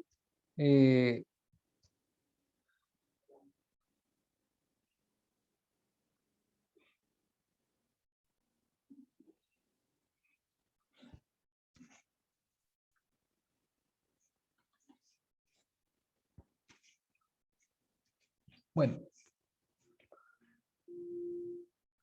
si nosotros, la propiedad 1 y la propiedad 2 la vamos a ver después, ¿ok? Pero vamos a ver la propiedad 3 y la propiedad 4. De la propiedad 3 es directo de la definición, porque fíjense qué pasa. Como la f es mayor o igual que 0 en la propiedad 3, resulta que como f es mayor o igual que 0, entonces f más es igual que f y f menos es igual a 0. ¿Ok? ¿Eso qué quiere decir? Que el volumen de O sub f menos es 0, porque la función f es siempre 0 y entonces en ese sentido, pues, O sub f menos no va a tener, va a ser despreciable. ¿Ok? Voy a poner aquí por qué y usted trate de responder esa pregunta, pero geométricamente al menos es evidente que eso es así. Esto quiere decir que la integral de f, ¿verdad? ¿Qué cosa es? El volumen de O sub f más menos el volumen de O sub f menos, que se convierte solamente en el volumen de O sub f más, que es mayor o igual que 0. ¿Sí? Okay. Lo que habíamos visto acerca del volumen, bueno, eso creo que no lo comentamos en ningún momento, pero el volumen, así como lo hemos definido, siempre va a ser mayor o igual que 0. ¿Sí? El volumen de cualquier conjunto. Lo más pequeño que puede ser es 0. Y entonces, en este caso, pues tenemos que la función tiene por integral un valor no negativo también. Y eso es precisamente lo que establece la propiedad 3. ¿Ok? De manera que la propiedad 3 no es más que una consecuencia directa de la definición. De la propiedad 4, para la propiedad 4, bueno, hacemos lo siguiente.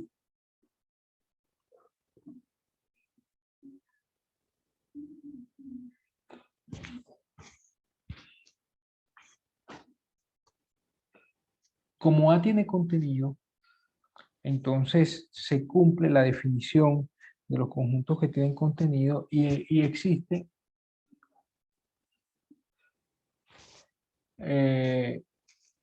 intervalos cerrados, unos que no se solapan y los otros que no tienen por qué no solaparse, que cumplen la propiedad de la definición. Entonces sean I sub 1 hasta I sub k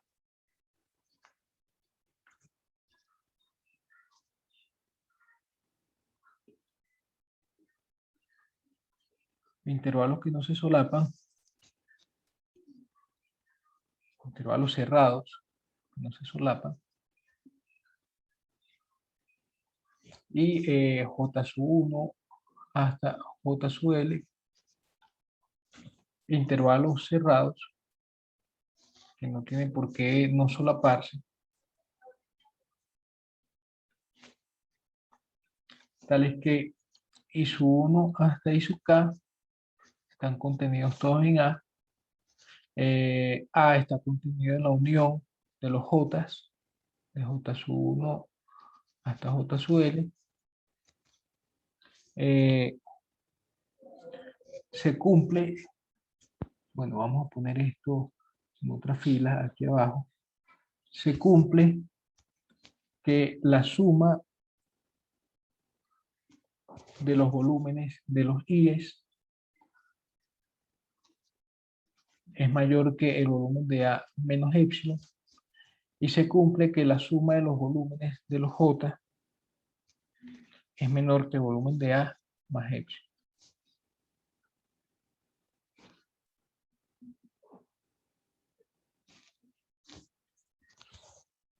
Y esto para un epsilon dado, para un epsilon positivo dado.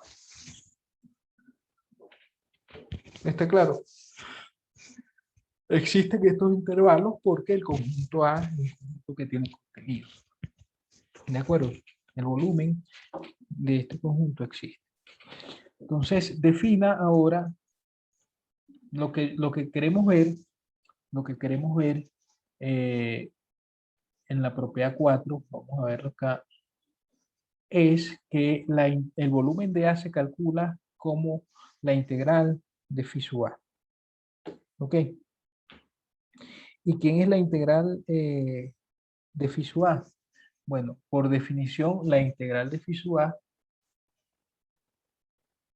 es el volumen de O sub phi sub A. ¿Ok? Porque en este caso, phi sub A es no negativa. Entonces, en realidad es esto menos el volumen de aquí más y el otro menos, ¿no? Pero como phi sub A es no negativa, la parte de O sub F o sub phi sub A menos no aparece. Entonces, el volumen de esta integral es esto. Entonces, en resumen, lo que queremos ver es que esto y esto son iguales. ¿Sí? El volumen de O sub phi, del volumen de A y el volumen de O sub phi sub A son iguales.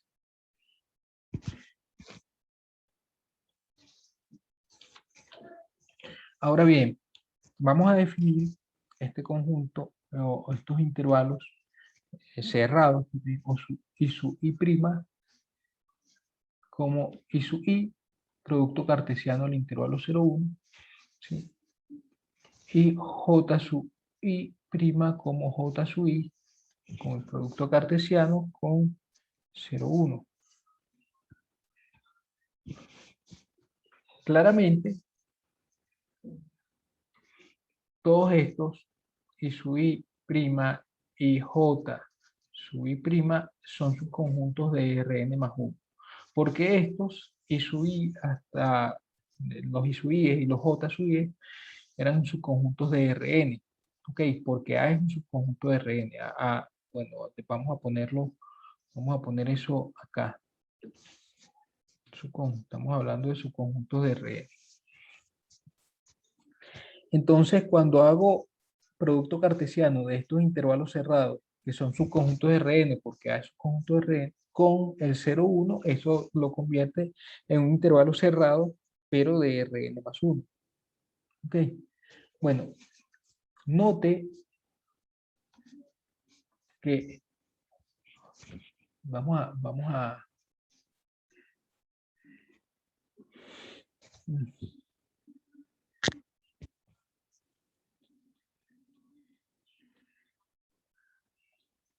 ver si puedo hacer aquí un dibujo para, para que se vea lo que quiero notar acá. Digamos que este conjunto que va de aquí hasta acá es el conjunto A. Estamos en Rn, A está en Rn, y esto es R. ¿Sí? Entonces, phi sub A, ¿quién es?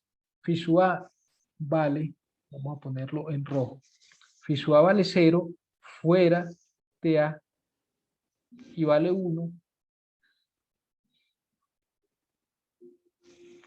dentro de A. Ok, aquí está 1. Entonces, este conjunto que está acá, este sería phi sub A, y este conjunto que está acá sería O, el conjunto ordenado de phi sub A. Ok.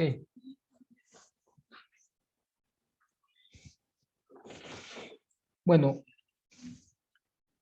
lo que hay que ver es que el volumen de este conjunto y el volumen de A es el mismo, porque en ese caso tendríamos la igualdad requerida. ¿Sí? Entonces, note que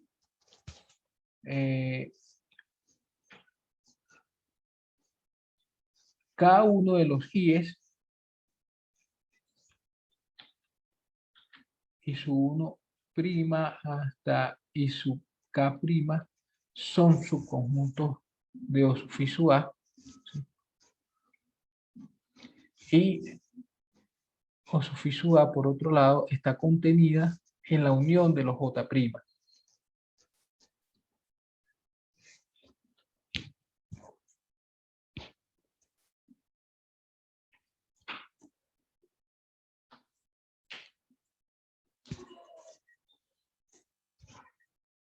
No sé si nota este hecho, ¿no? Porque ¿quiénes son los elementos? Fíjense, ¿quiénes son los elementos acá? Los elementos, déjenme poner eso por acá en rojo. O sufijo A, ¿quién es? Es el conjunto de los x1, aquí vamos a poner xn más 1, en Rn más 1, ¿sí? Un poco más a la izquierda. Tal es que estoy en esta situación.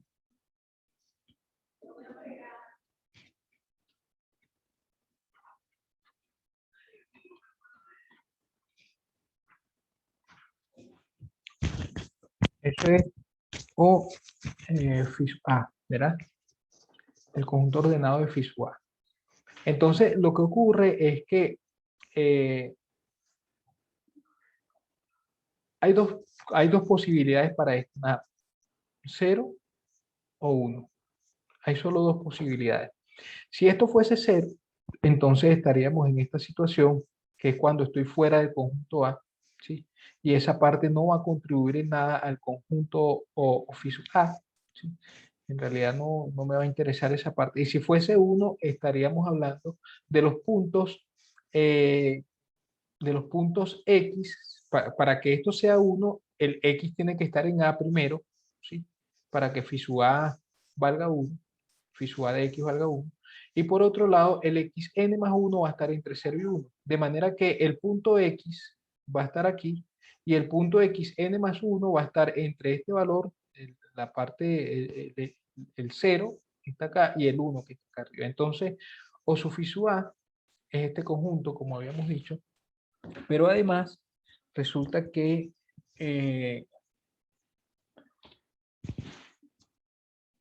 como yo estoy haciendo como la definición de estos intervalos no es más que el conjunto I sub I, producto cartesiano 0, 1, entonces resulta que, imagínense que acá está un I sub I, por aquí. Bueno, voy a poner esto en otro color. Y esto lo voy a... Lo que quiero que noten es lo siguiente.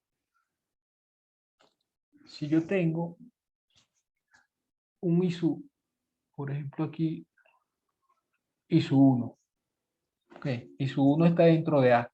Entonces, cuando yo hago el producto cartesiano, cuando haces el producto cartesiano, okay, con el 0, 1, con este intervalo que va desde aquí de 0 hasta 1, esto que está acá es I sub 1'. Y entonces I sub 1', que es esto, está contenido dentro de O fijo A. Eso es lo que estoy diciendo acá. Lo mismo pasa con I sub 2', con I sub 3' y con todos los demás. ¿Estamos de acuerdo? Sí, profe. Bueno, de la misma manera, como cada uno de estos J contiene, la unión de ellos contiene A, cuando yo hago el producto cartesiano, cuando yo hago el producto cartesiano de JI con 0, 1 y hago la unión de todos estos, lo que estoy haciendo es como tomar o sea, la unión, yo sé que la unión de todos, pero vamos a ponerlo en otro color.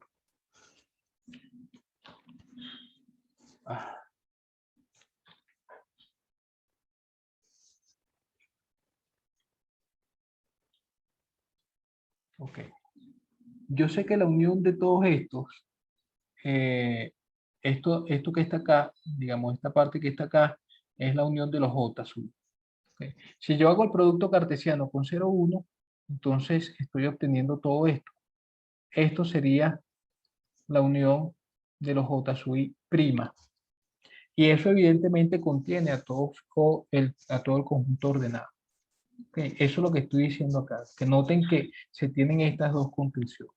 Pero además, déjeme poner esto en una línea aparte, porque bueno,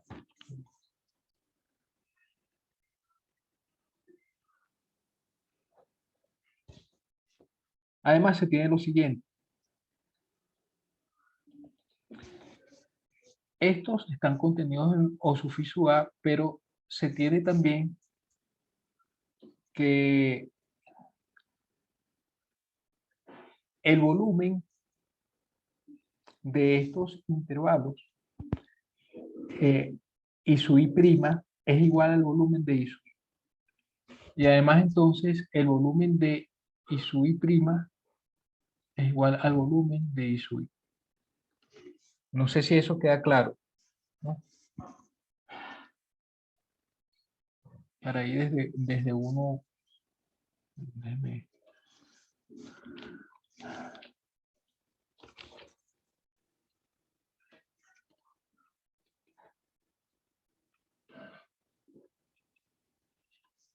¿Por qué son iguales? Bueno, porque si vamos al comienzo de estas notas, el volumen de un intervalo era el producto de los intervalos que formaban a ese intervalo cerrado. ¿Ok? Entonces, era el producto de las longitudes de esos intervalos. Ahora, yo le estoy agregando al intervalo que tengo en Rn, le estoy haciendo producto cartesiano con el intervalo 0, 1, que tiene longitud 1. ¿Ok? Entonces, este intervalo con el que estoy haciendo producto cartesiano para obtener I sub I', cuando tiene longitud 1 y cuando yo voy a calcular el volumen de todo este producto cartesiano, es el volumen de este I sub I por esta longitud, que es 1. Y entonces voy a tener esto. ¿De acuerdo? Esto para ir desde 1 hasta acá. Lo que implica que se tiene esta misma desigualdad,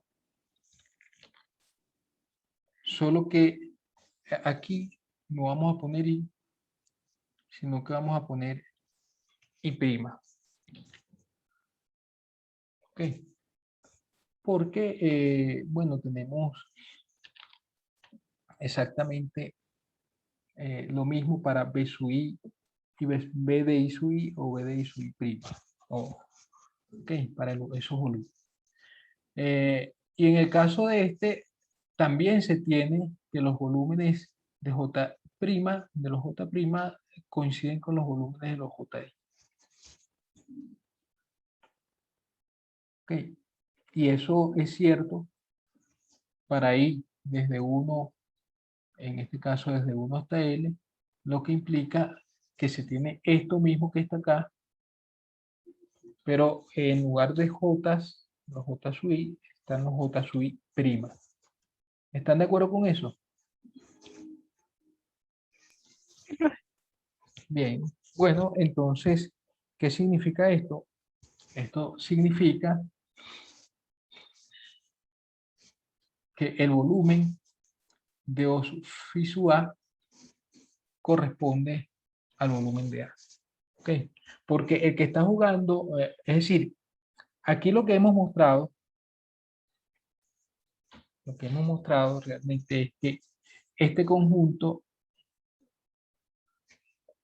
es un conjunto con contenido porque hemos mostrado que existen intervalos que no se solapan, que están contenidos en el conjunto dado, y otros intervalos cerrados cuya unión contiene a ese conjunto, tales que se cumplen las propiedades de la definición de conjunto con contenido. ¿Ok? Pero se cumple esa definición con, además, jugando el papel del volumen del conjunto dado. Entonces, no solo hemos mostrado que es un conjunto con contenido, sino que ese conjunto tiene este volumen. Y por lo tanto, esta integral phi sub A, que corresponde al volumen de O sub phi sub A, es igual al volumen de A. Y eso es lo que queríamos mostrar. Ok. Las propiedades 1 y 2, como dije, la vamos a ver después.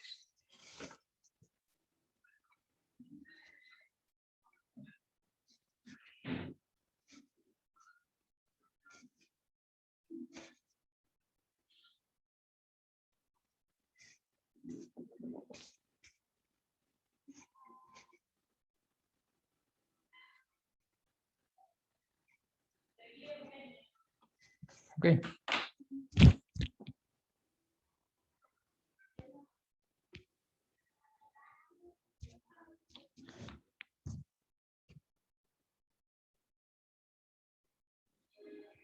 Bueno, yo solo voy a dar una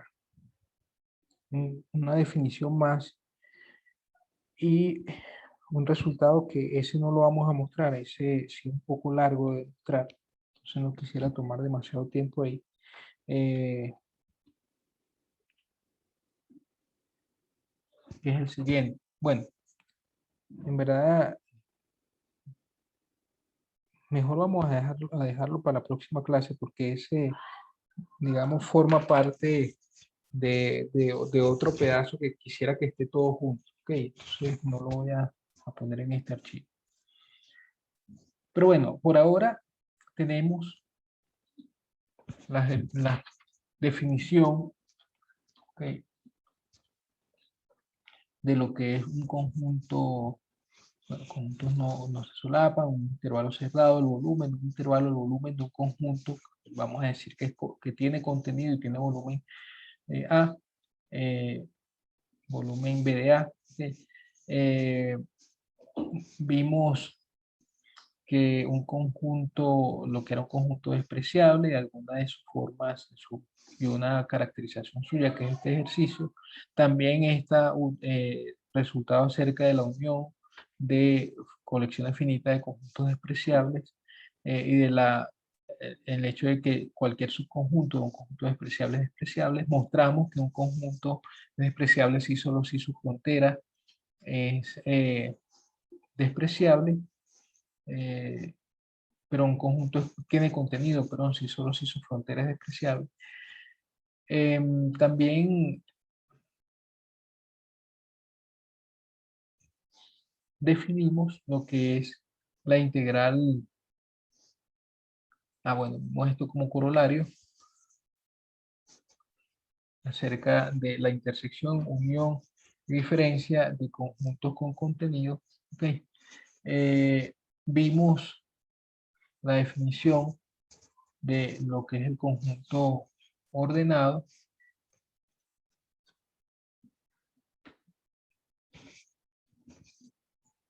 De una función no negativa f. Bueno, definimos el tipo de función que vamos a considerar para definir después la integral, que es las funciones acotadas y funciones con soporte acotado, ¿okay? Y que una función es Riemann integrable si tanto su f más como su f menos son conjuntos con contenido, ¿okay? La integral se define de esta manera y f más y f menos de esta otra forma. Entonces, también definimos lo que era la integral sobre un conjunto, ¿sí? La función característica nos ayudó a dar esa definición. Y finalmente mostramos dos de estas cuatro propiedades. Tenemos cuatro propiedades de la integral en Rn. ¿Ok? Pero bueno, hasta ahora solo hemos mostrado un par. Eso es lo que hasta ahí dejamos la clase de hoy. Entonces, Dios mediante, la próxima clase vamos a ver una condición necesaria y suficiente para que, o más bien, una condición suficiente, no necesaria y suficiente, una condición suficiente eh, para que una función sea integrable y entonces poder hablar de las propiedades de la integral. ¿Ok? Bueno, lo dejamos hasta este punto.